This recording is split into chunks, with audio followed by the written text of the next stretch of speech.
Welcome back. Homeland Security Secretary Alejandro Mayorkas still will not say how many Haitian migrants are being released into the United States. He faced a line of fiery questions yesterday from Republican lawmakers amid the Del Rio border surge, including from my next guest. Watch.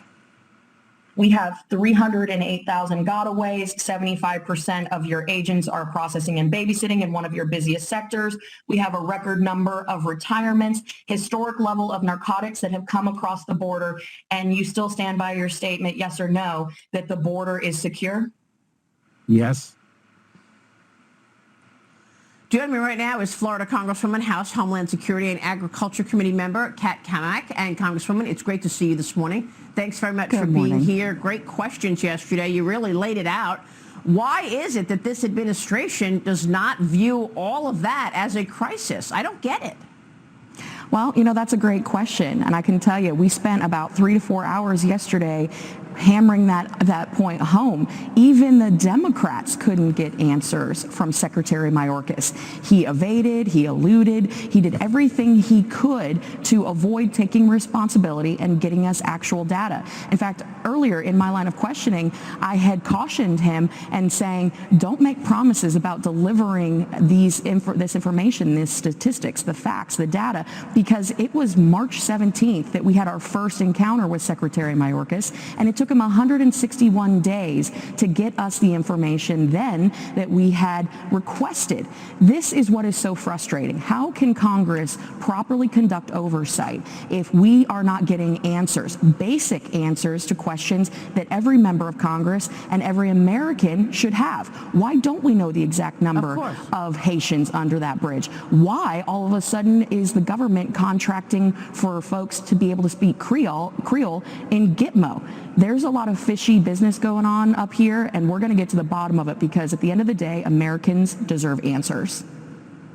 Well, we had our own original exclusive reporting at that bridge. Bill Malugin has been doing an incredible job for Fox Business and Fox News, and he said that at the peak there were 15,000 people under that bridge. Now they are down to, I don't know if it's 8,000 or around that number. So talk to us about where these people have gone, Congresswoman. How many people are being released into the country? I know that you're not getting answers from Secretary Mayorkas, but what's your sense? What are they doing? Where are they going? What cities are they going? Are we just going to see them blend into the country and eventually get green cards? What's the plan? You know, and again, that's the question that we were asking. Can you tell us where these folks are going, how many have been released? And of course, Homeland Security at the top level, Secretary Mayorkas, will not answer that question.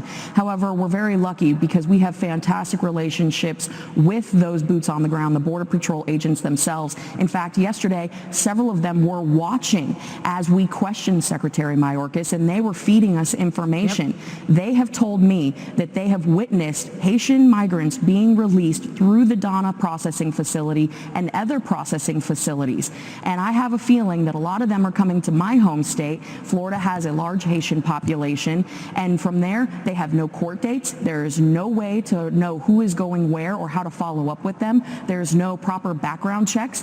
They can get on a plane because the TSA has a stand-down order that you don't need ID. So Americans have to present an ID to get on a plane, but if you came across the border illegally, you don't have to. Where's this double standard? And of course, now we're hearing that they're contracting with folks to get them to Gitmo. But the thing that is most frustrating is we got him on record yesterday. He admitted that he himself, Secretary Mayorkas, was responsible for making the decision to suspend the flights the first week of September going back to Haiti. That was the trigger that made all the word go out that they are now coming up here. We're going to see about 60,000 more Haitians coming up to our border here in the next few weeks. We know that for sure because we have intel that has confirmed that.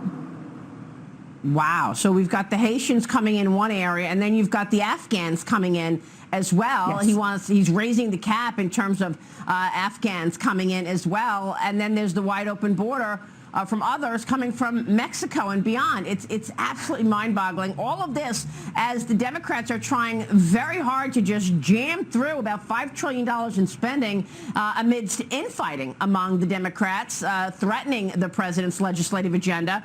Where do you stand on that? The president now says he's stepping in, trying to convince the moderates and the progressives to work together, settle their differences. During meetings yesterday, the moderate Democrats reportedly told Biden that the Democrat social spending bill needs to be reduced below $3.5 trillion, Congresswoman. But, you know, the AOC crowd is saying we are not going to vote yes on infrastructure if we don't see this larger spending plan move forward first. So these bills are tied. What's your take on what gets done?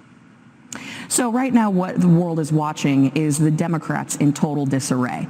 You know, Biden can sit them down in the White House and try to mediate this fracture, but there is definitely a divide in the Democratic conference. I actually ran into one of my Democrat colleagues in the elevator 2 days ago, and she said she has never experienced such vicious attacks from people within her own party and her leadership because she will not go along with their games. They have the House, they have the Senate, and they have the White House. If they want to suspend the debt ceiling, they need to own it. If they want to pass upwards of $7 trillion in spending in a single year that costs our country $68 trillion over 10 years, they need to own that. And I tell you, Nancy Pelosi is scared to death of AOC and the squad because she caved just 2 days ago in attaching a CR that had stripped all of the funding for Iron Dome, our #1 ally in the Middle East. We now have left them hanging because of AOC and the squad and Nancy Pelosi. They have to own every bit of it. Wow. Right now, Republicans, all we can do is expose their hypocrisy and their disastrous, dangerous